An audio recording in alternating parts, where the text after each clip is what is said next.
Hello guys! Hello Scorpio! Welcome dito sa aking channel, Kapalaran 888 Scorpio.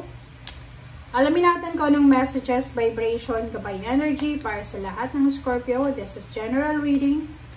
Pwede kang makaresonate, gamitin mo ang iyong intuition sa pananood. So, Scorpio, i-connect mo ang iyong intuition sa mga baraha na posibleng lumabas. Okay, wow! The Sun! Congratulations sa iyo, Scorpio. The Sun, siya ang pinakamasayang baraha sa lahat ng tarot. Isang good news, isang celebration, isang rason ang posibleng magdadala sa iyo ng kaligayahan, ng selebrasyon. Magsisimula na yung good luck and good fortune sa buhay mo. Kumbaga, yung good luck or yung swerte sa buhay mo ay nagsisimula na. Okay? Dito sinasabi ng baraha sa'yo na ihanda mo ang sarili mo para sa expected or unexpected na enlightenment, clarity, financial, emotional, solusyon, resolution sa mga problema or sa mga pinagdadaanan mo or kung ano man yan na kailangan ng solusyon sa buhay. Okay, Scorpio.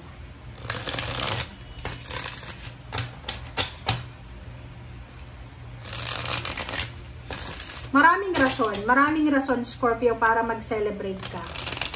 Maybe new love life, new job, new career, new location, new source of income, new source of happiness. Maraming rason. But ang nakikita ko sa'yo dito, may iba sa inyo dyan na hindi alam kung mag-celebrate ba kayo sa success na yan or kung ano ba. Page of Air, Queen of Water, Seven of Fire. Wow. Alam mo yung Five of Fire na to, nandito pa rin siya. Okay.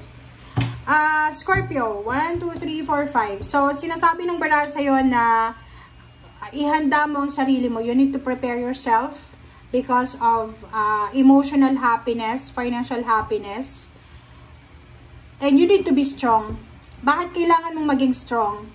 Magiging strong ka dapat because may posibleng katotohanan. There's a revelation na posibleng dumating sa'yo through chat, through call, or kung ano pa man siya. You need to be strong. Kasi maybe ang revelation na to, it's about third party, or kung ano man to na pwedeng magdala sa'yo ng worries or regrets. Sinasabi ng baraha sa'yo dito, Scorpio, na ihanda mong sarili mo para sa challenging na situation na pwedeng dumating sa'yo. You need to be resistant and persistent. And you need to be positive lang. Kasi may conflict eh. May conflict. Kumbaga, may matatanggap ka na balita na pwedeng magdala sa'yo ng sama ng loob or pwedeng magdala sa'yo ng yung parang masisira yung diskarte mo. Yung parang magagalit ka because pwedeng masira yung tawag dito, diskarte mo, yung strategy mo sa buhay. Okay? Sinasabi ng baraha sa'yo dito, Scorpio, na manatili kang masipag. Okay? Panatilihin mo yung pagiging masipag mo kahit saang sulok ka man ng mundo makarating. Five of Fire, sinasabi ng baraha sa'yo dito na yun na nga, kailangan mong magpakatatag, kailangan mong kontrolin ang iyong emosyon, kontrolin mo ang mga salita na pwedeng lumabas sa bibig mo. Kasi posibleng ikaw ay magkaroon ng kaaway, maybe Virgo, Capricorn, Libra, Leo, Aries, Sagittarius, or kung sino man sila na posibleng maging dahilan ng galit mo or pwedeng kung ano pa man yan. So, you need to control yourself. Okay?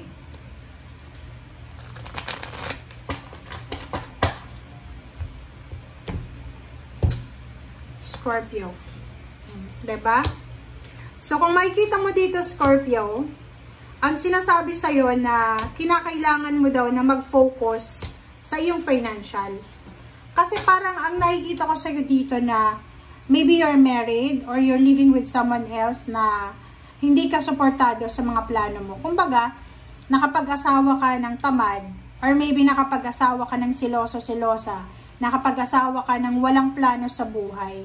And ikaw lang yung parang, sa relationship, di ba, kailangan ng dalawang tao na trabahuhin yung relationship para, di ba, maging maayos, mag-improve, di ba, may progress.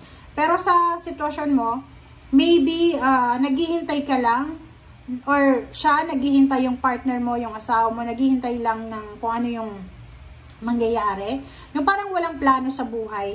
And ikaw sinasabi ng bara sa'yo dito na isa sa mga rason kung bakit ka naiinis or kung bakit ka nagagalit or tumataas yung blood pressure mo, it's because of your relationship. Kasi, yun na nga, puro lang kayo away, parang siya yung rason kung bakit ka naiinis or siya yung rason kung bakit kailangan mong makipagsapalaran or kailangan mong lumaban.